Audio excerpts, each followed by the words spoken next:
my main question. So I'm really like, I'm trying to find that balance between doing my own research based on what ICT is teaching us. I kind of, because I know he's not going to spoon feed us with everything.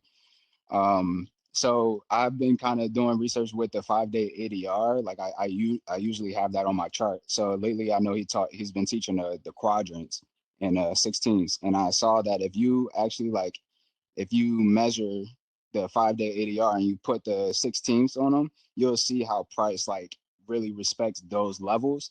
And I just wanted to make sure that I was like, if I was on the right track, or like I don't want to like have this in my mind and it's like, oh, I No, you never got taught something. that, I never said this. You got Okay. something. All right, that I appreciate that, thank you. And then another question with the opening ranges, if you shoot the standard deviations over them, can I also use the standard deviation, like say like the 0.5 or 1? If I get a fair value gap crossing that standard deviation, does that also make that a high probability fair value gap?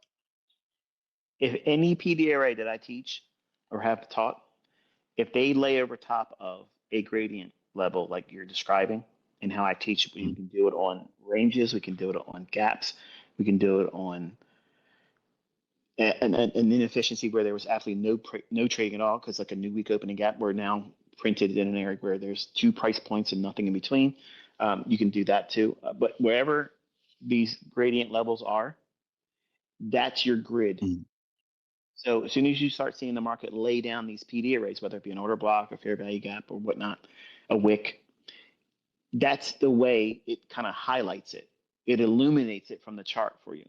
So if you're not aware what these levels are, no wonder everybody's complaining about how this fair value gap doesn't work, that doesn't work, that because you're just simply looking at this simple.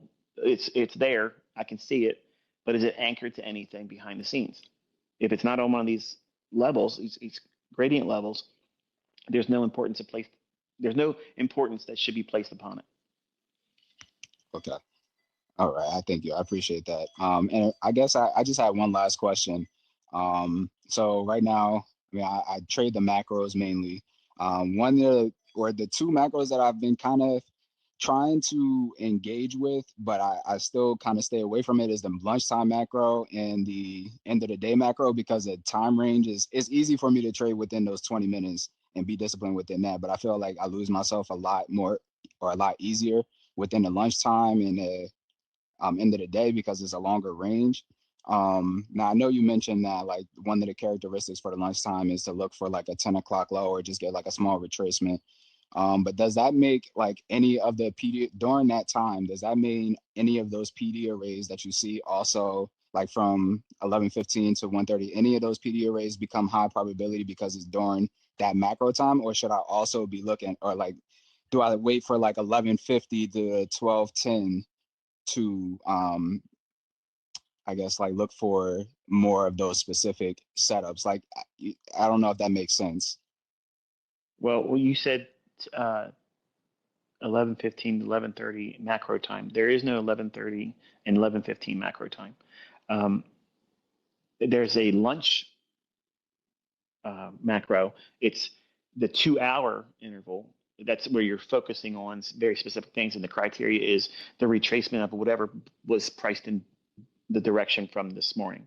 So whatever took place from 9:30 opening to whatever the highest high and lowest low was, as soon as we get to lunchtime, but it can occur as early as 10:30. Why? Because it's the first hour's dealing range is complete now.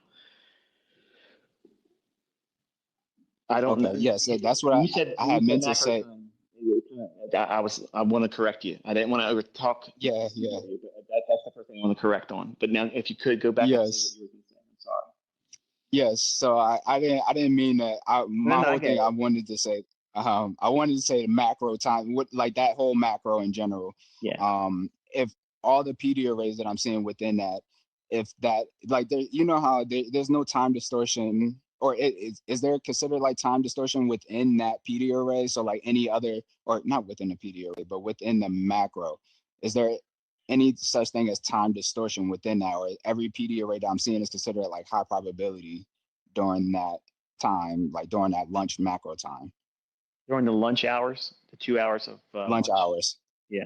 Yes. Yeah, absolutely. Time distortion many times occurs during the lunch. Many times it does.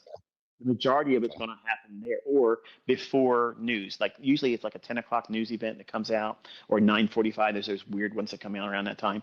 Um, the market could go into time distortion on a lower time frame and just draw up into a higher time frame chart, and it'll clear all that up. But time distortion all the time finds its way inside of that 2 hour lunch window. It's like all the time. It's always there.